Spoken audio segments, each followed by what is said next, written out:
İlk öncə rayon icra hakimiyyətinin başçısı Faiq Qürbətovun iştirakı ilə ziyalılar, ictimaiyyət nümayəndələri Ulu Öndərin şəhər mərkəzindəki abidəsini ziyarət edib, önünə əkilil və gül dəstələri düzüb, əbədi yaşar şəxsiyyətə öz ehtiramlarını bildiriblər.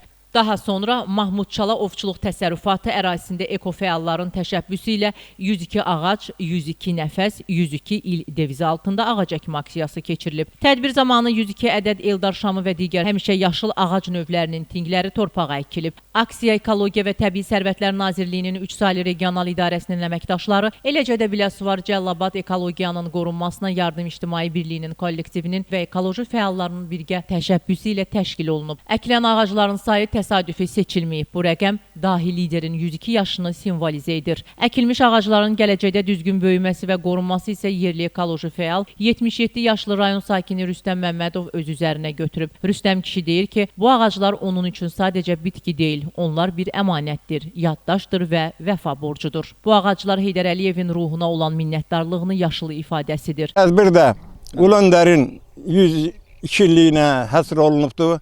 Mən də bunun təşəbbüskarı olmuşam. Yaşıllığı sevən, təbiəti sevən, ekologiyanı sevən bir adam kimi bütün bunların məsuliyyətini öz üzərimə götürmüşəm.